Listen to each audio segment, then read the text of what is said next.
Olá, bom dia. Tudo bem?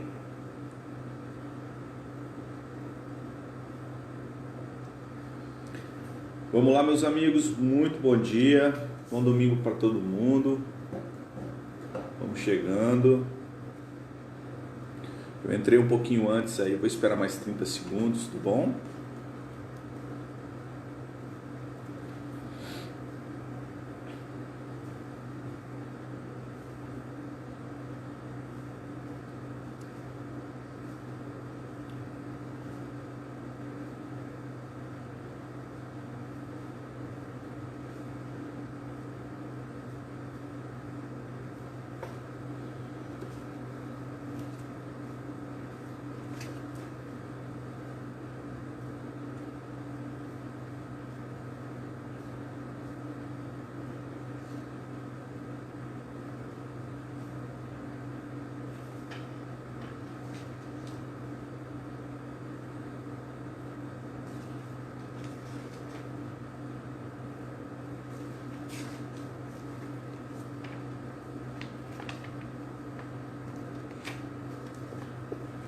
Vamos lá, gente. Bom dia. Tudo bem?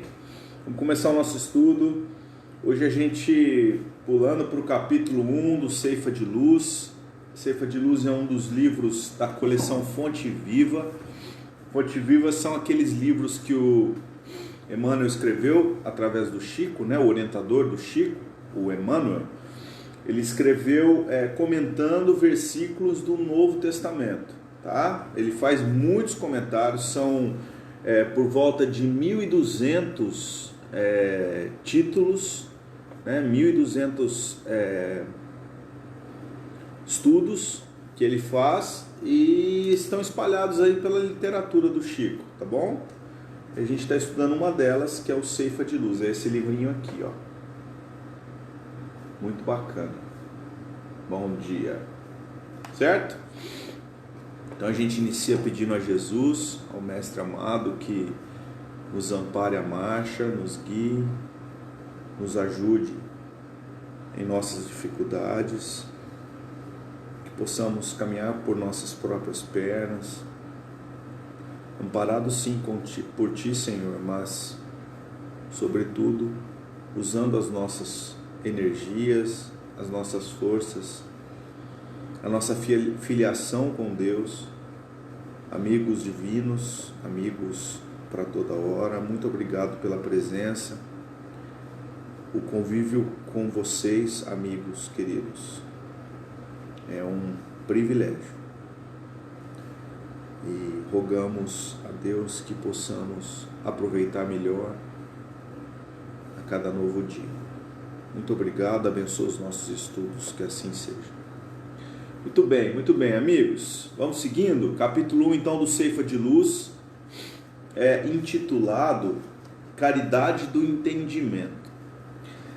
Caridade é uma ação, né? Uma tarefa de todo ser vivente, não é de todo espírita, né? De todos nós que estamos aqui na Terra.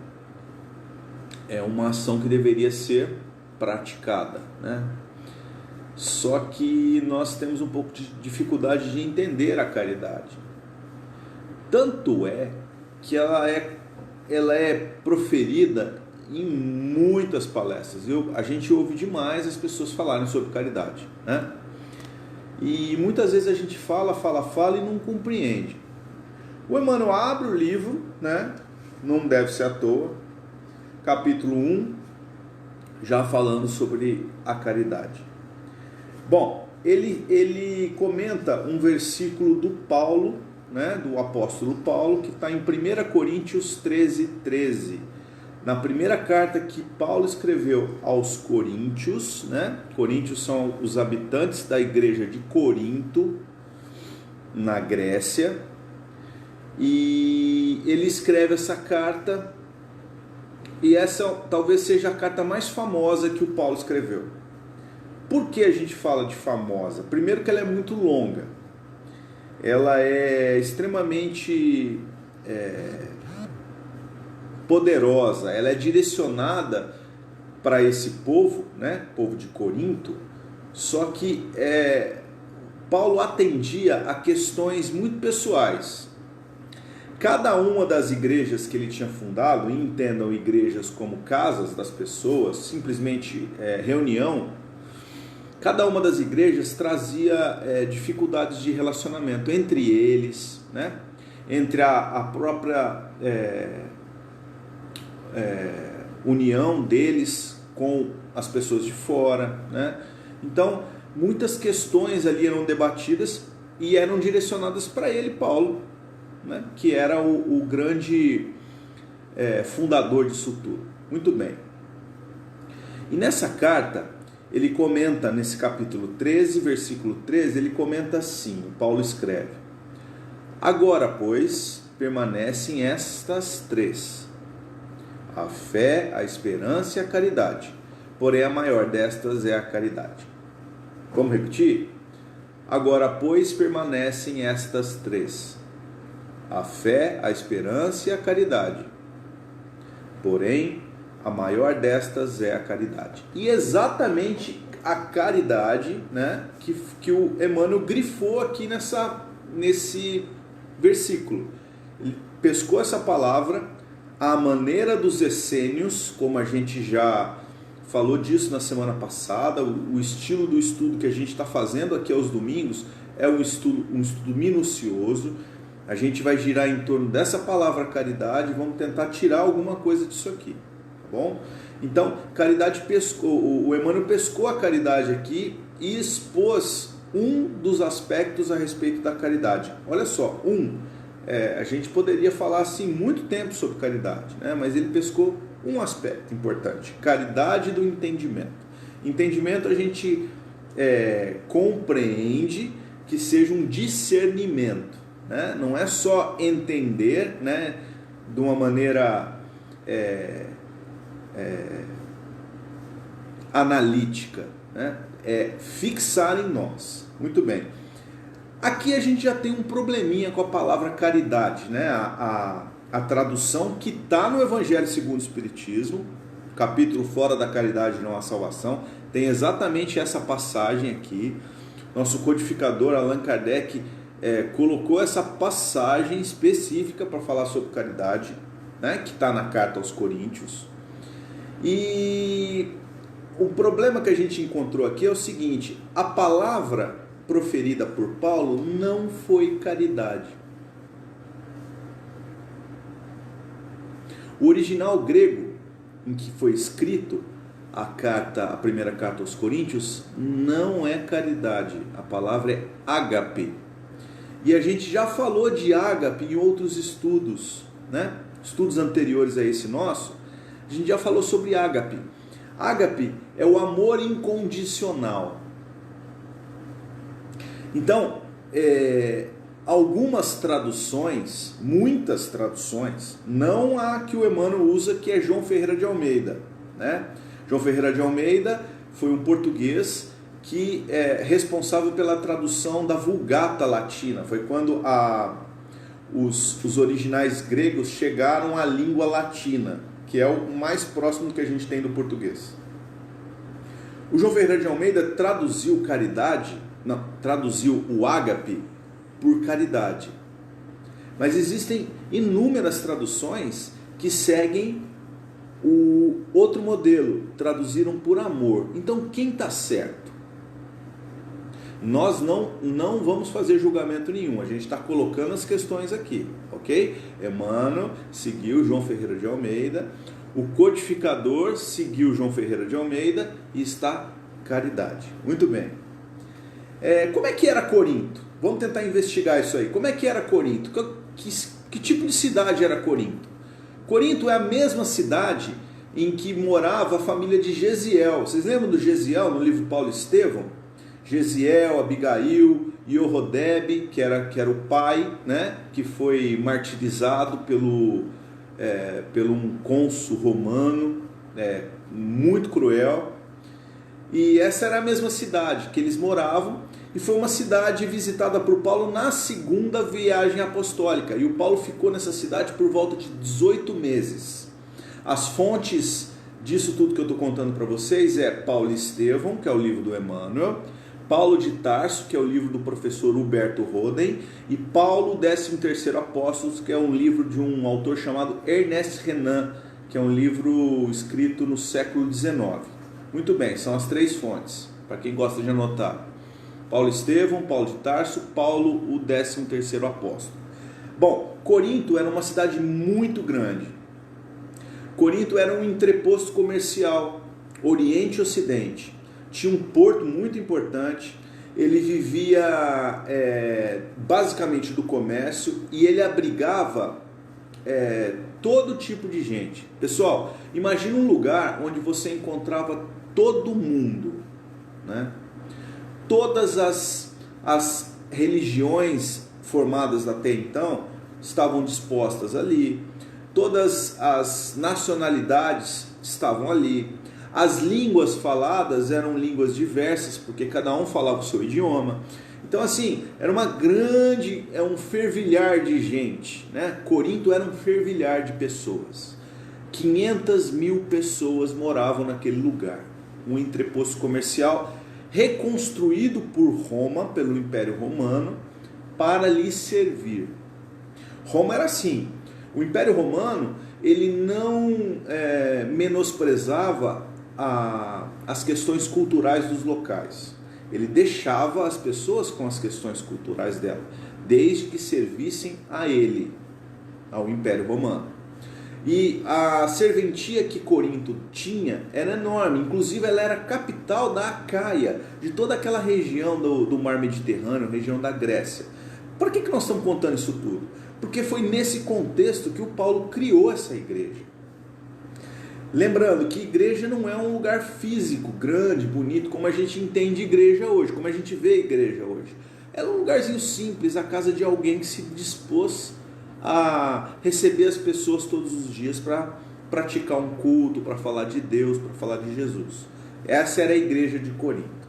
Depois de 18 meses, Paulo teve que deixar a igreja para seguir com as suas próprias pernas.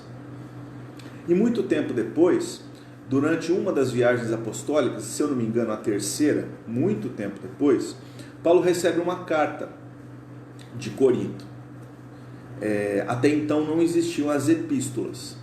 Ele recebe uma carta de Corinto pedindo socorro. Olha só, um dos membros entendia que ele precisava escrever a Paulo pedindo que Paulo intervisse a respeito de vários aspectos. Um deles, olha só gente, um deles era que a igreja estava extremamente dividida quanto a quem seguir. Existiam os adeptos, por exemplo, de Paulo, né? Aqueles que diziam assim, nós seguimos a Paulo. Existiam os adeptos que seguiam Simão Pedro. Sim, apareceram cristãos lá que tinham sido provavelmente batizados por Pedro, tá? E eles seguiam o que Pedro dizia. Ora, mas Pedro falava alguma coisa diferente de Paulo? Não se sabe ao certo. O Emmanuel dá uma palha para a gente aqui no livro Paulo e Estevão e diz, deixa entender que eles tiveram divergência sim. São pessoas, né? São homens encarnados. Então alguns seguiam Pedro, né? E tinha outros, um terceiro grupo que seguia um homem chamado Apolo. Quem é esse Apolo? Esse Apolo aparece em Atos dos Apóstolos e nos 3 livros que eu citei para vocês. Tinha um terceiro lá que falava coisas diferentes. Se dizia cristão. Então nós temos Apolo. E um quarto grupo ainda que não seguia nenhum dos 3 e seguia Jesus. Olha a confusão. A quem seguir? Os 4 falavam coisas diferentes. Essa dificuldade se uniu ao grande aborrecimento, à grande decepção que o Paulo teve quando saía de Atenas, do Areópago, né? Quando ele chegou em Atenas. Essa é a história do Paulo. A gente precisa contar isso para mostrar o contexto em que essa carta foi escrita e tentar extrair disso o que o Emmanuel está falando para a gente sobre caridade. Ali, no momento que Paulo saía de Atenas, em direção exatamente à cidade de Corinto, né? Ele estava descendo ao sul de Atenas, ele para na igreja que ele tinha criado aos arredores de Atenas, junto com Timóteo, e tinham outros cristãos ali, e ele estava extremamente desanimado. Foi quando ele recebeu essa notícia de Corinto, que Corinto passava por grandes provações. E ele reza, ele ora a Deus, ora a Jesus, ele pede um discernimento, e Jesus se materializa para ele e diz assim: não temas, prossegue ensinando a verdade e não te cales, porque estou contigo. E ele se emociona, né? E mentalmente eles começam a conversar. E Jesus continua: não te atormentes com as necessidades do serviço. É natural que não possas assistir pessoalmente a todos ao mesmo tempo, mas é possível a todos satisfazeres simultaneamente pelos poderes do Espírito.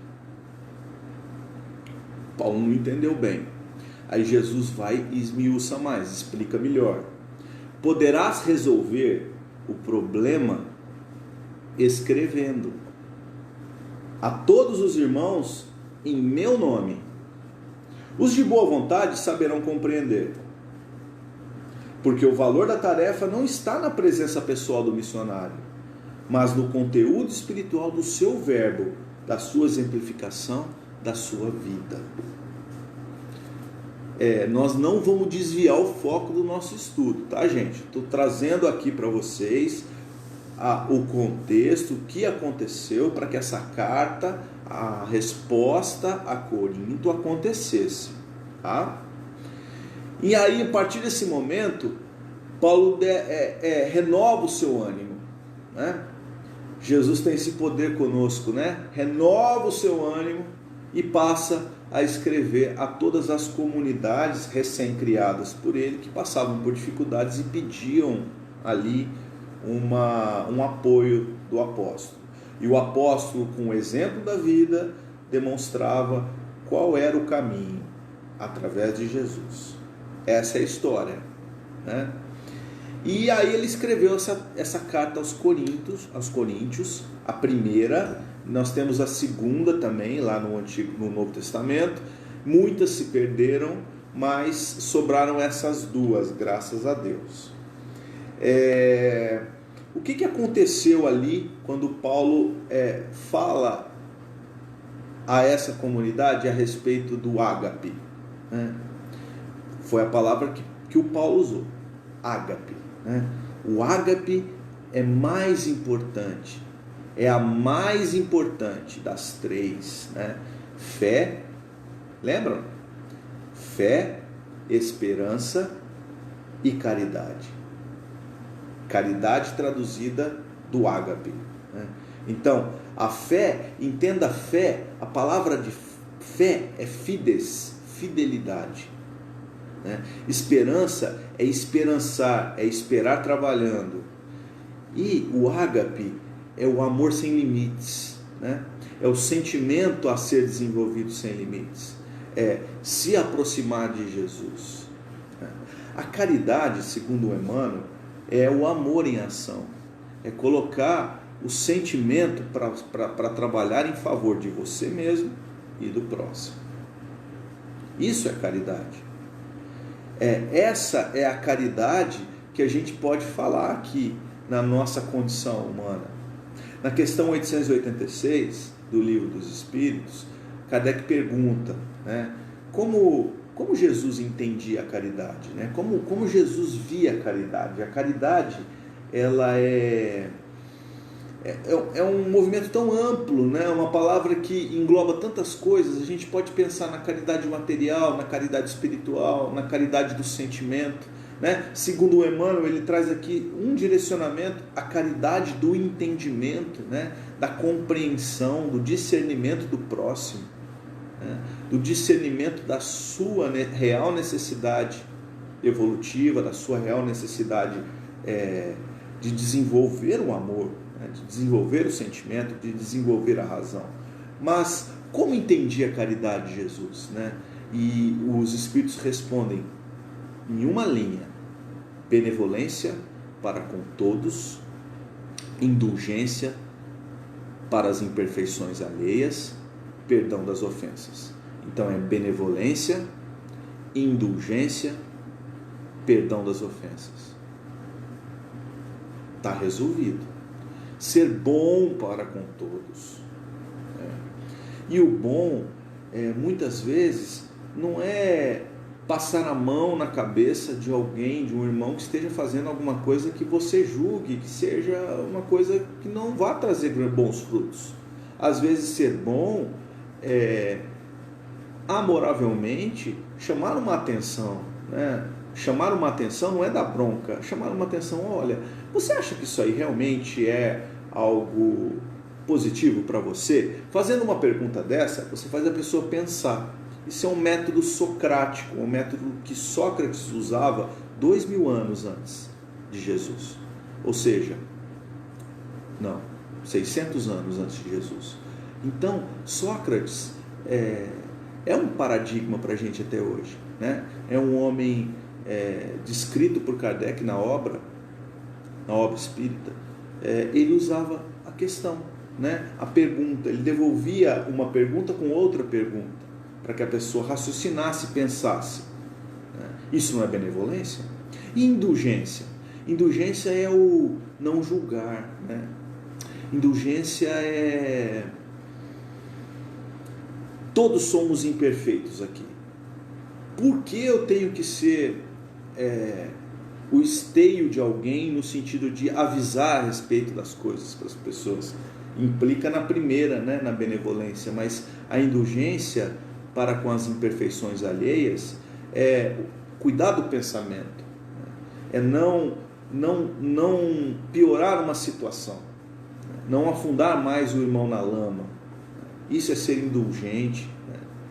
Indulgência me chama a atenção assim como a continuação da benevolência.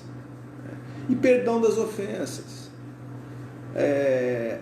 Em verdade, espíritos evoluídos não se ofendem. Nós nos ofendemos, né? Mas aquele que deixa para lá, que não se incomoda com o que o outro diz para você, mesmo que seja ríspido, né? Mesmo que tenha teor chulo, vil, aquele que não se incomoda, ele demonstra uma humanidade maior, né? Ele demonstra uma evolução maior, um passo dado de uma forma mais adulta, né? Mais crescida. Ele não quer discussão por pouco. Isso é perdão das ofensas. Na verdade, é um perdão antes de que aconteça a ofensa. É grandioso, né? Era assim que Jesus entendia a caridade. Por isso, talvez, Emmanuel tenha mantido a tradução de João Ferreira de Almeida e mantido caridade, mesmo sendo ágape a palavra, né? Porque amor, ele muitas vezes é confundido na Terra como um sentimento, né? Um sentimento que eu tenho por uma outra pessoa. Na verdade, a caridade, ela é um passo a mais, né? A caridade é uma atitude. As pessoas, elas não são caridosas em algumas partes do dia. Olha o que a gente está dizendo. Não é porque você entrega uma cesta básica para uma pessoa que você é caridoso. Isso é uma maneira muito rasa de pensar. A caridade, ela é praticada o tempo todo. Eu sou caridoso ou eu não sou caridoso. Ou eu estou tentando me tornar uma pessoa caridosa. Porque a pessoa caridosa, ela é benevolente, ela é indulgente e ela perdoa as ofensas. Correto? Tudo bem? A própria orientação de Jesus ao Paulo foi uma grande caridade para com esse moço, não foi? Não sei se foi previsto por Jesus, né? Isso não sei nem porque a gente está falando isso, mas foi uma caridade, né? Foi uma caridade tremenda com ele. Ele estava muito absorto. Gente, se vocês leram o livro Paulo e Estevão, se lembram dessa parte, o Paulo estava extremamente, acho que talvez seja um dos momentos mais difíceis para ele. Foi o dar com uma porta psíquica fechada, né, na escola de Atenas, e os problemas pipocando em todas as igrejas que ele tinha fundado, e chegavam a ele: olha, a igreja de tal está precisando disso, a igreja de tal está precisando disso, e não era nada material, eram problemas de relacionamento, eram problemas de direcionamento da doutrina cristã. Então, assim, ele ficou ali perplexo, e Jesus veio ao socorro dele. Jesus e Estevão, diga-se de passagem. Bom, o Emmanuel, ele fala no Ceifa de Luz, ele traz vários pontos importantes a respeito de tudo isso que a gente falou até agora. A gente vai ler alguns, tá? Mas o foco que o Emmanuel deu é a caridade do entendimento, que é isso que a gente está falando aqui. Bom, Emmanuel diz: na sustentação do progresso espiritual, precisamos tanto da caridade quanto do ar que nos assegura o equilíbrio orgânico. Ou seja, a caridade, ele agora, nessa primeira frase, ele corrobora com a palavra que ele mesmo grifou na frase de Paulo, né? Caridade é tão importante quanto o ar que respiramos. Ora, então, se eu não sou uma pessoa caridosa, se eu faço caridade em momentos esporádicos do meu dia, ou momentos esporádicos da minha semana, do meu mês, o que seja, e eu acho que já está resolvido, e eu não sou uma pessoa caridosa, então está me faltando o ar. É como se eu não estivesse respirando.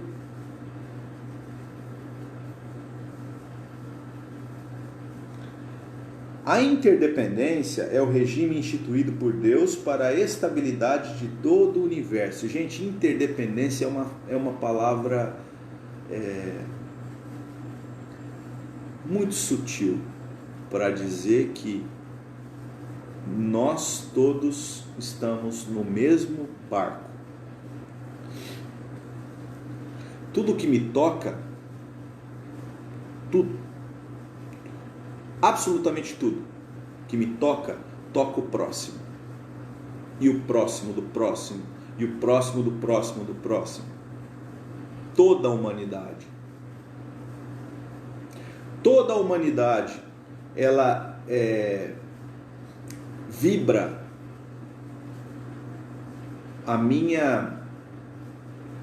o meu pensamento, como o seu, como o da Joyce, como o da Ana, como o da Ivanir, como o da Suzy, como o do Rogério. Todos os nossos pensamentos, eles vibram em todas as pessoas que estão evoluindo no orbe, quiçá no universo. Isso é interdependência. São círculos que tocam outros círculos. O que é importante para mim, ele impulsiona o que é importante para o outro, e para o outro, e para o outro. Isso é grandioso demais. Por isso a educação. Por isso o viés educativo de homens como Emmanuel, né? Paulo, Estevão, não vamos nem citar Jesus, Sócrates, né? Meimei, Humberto de Campos, André Luiz, Ernest Hemingway, Cora Coralina, quem mais? Mário Quintana. Por isso, educar-se, né? Por isso, motivar o próximo, ser caridoso para com o próximo, né? E a caridade não é uma coisa assim pontual.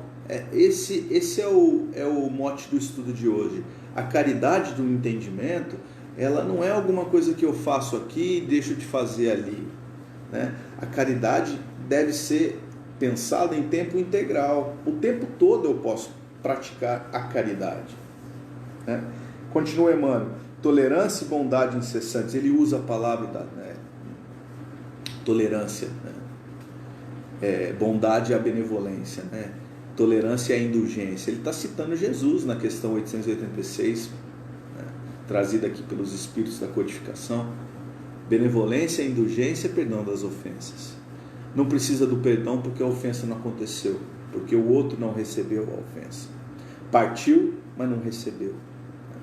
Então, assim, benevolência e tolerância, coisas que estão sendo colocadas à prova nos tempos atuais. A gente está vivendo um novo tempo. Não é merchan, tá? Estamos vivendo um tempo renovado. Estamos vivendo um momento de transformação. Eu acho muito piegas a gente falar assim, é o momento mais importante da humanidade. Não. Porque se a gente dissesse isso, eu desdenho de todas as outras gerações. Todos os momentos são importantes. É que hoje nós chegamos num momento de transformação, não só da humanidade, nós estamos chegando numa transformação da vibração de algo que a gente não domina, que é o orbe terreno. O orbe está nas mãos de Jesus, né? O orbe vibracional está nas mãos do Mestre Jesus, segundo as orientações que a gente tem na nossa literatura espírita. Estamos falando para espíritas, né? Então, dentro desse pensamento, você tem ali necessidades a serem atendidas para a humanidade agora. Talvez essas necessidades no passado, elas ficaram num segundo plano, assim, tudo bem, pode esperar um pouquinho mais, mas corre lá, né? Não deixa para depois, faça agora não tem mais jeito, ou faz ou não vai mais fazer por aqui. A verdade é essa. Só que dizer que esse é o momento mais importante, eu acho muito perigoso, tá? Eu não faria isso. Eu acho que isso é uma indelicadeza, uma falta de caridade para com as gerações anteriores, que não viveram um momento de transição como nós estamos vivendo. Só que eles foram tão importantes, foram as gerações que nos precederam e que nos entregaram a tocha para a gente seguir agora, né? E aqui, dali a pouco, eu já tenho meus 43, 44 anos, eu já estou pensando em entregar isso aí para os meninos que estão vindo, né? Para uma geração mais moderna, que tem alguns entendimentos que a gente ainda não tem, por exemplo, quanto à utilização do celular, porque hoje tudo é celular, né, gente? A boa utilização do celular. Corrigindo. Bom, terminando o estudo de hoje. Só o amor é o clima adequado ao entrelaçamento de todos os seres da criação. Aqui o Emmanuel, ele faz a correção da tradução. Esse é o Emmanuel. Porque se você ler Emmanuel de uma maneira corrida, você perde isso, né? Você perde esses detalhes. Ele diz lá embaixo, ele diz lá embaixo no texto dele, só o amor é o clima. Ele usa a palavra só, somente, é o único. Só o amor é o clima adequado ao entrelaçamento de todos os seres da criação. Ele diz assim, a caridade foi traduzida aqui, a gente está usando ela como estudo, mas é o amor que importa, é o sentimento. O sentimento em ação é a caridade, é o que a gente chama de caridade, né? Que é essa vibração que deveria ser o tempo todo, né? É a vibração que eu deveria elevar os meus pensamentos, as minhas ações, o tempo todo. E ele termina: quando cada consciência ajustar-se à obrigação de servir sem mágoas e sem reclamar, é que permaneceremos felizes na ascensão para Deus. Servir sem mágoas e sem reclamação. Servir é uma palavra importante também no nosso estudo, né? Servir é utilizar o que você tem em favor do próximo. Ser por próximo. Condicionar-se para o próximo. Isso é grandioso, né? É apequenar-se, né?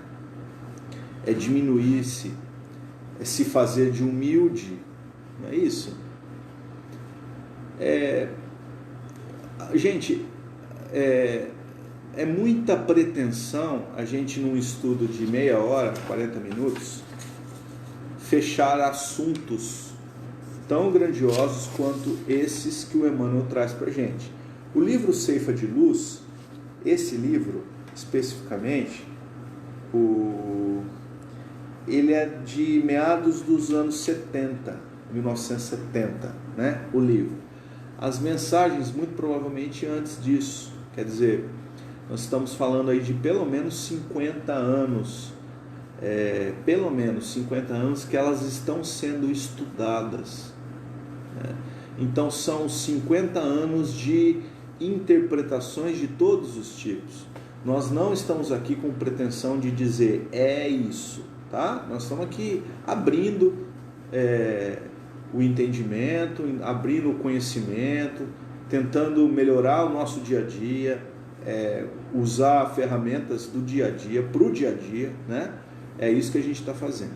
Eu só vou ler aqui um comentário do amigo Rogério. Ele comenta assim, ó: é preciso transformar a caridade em hábito.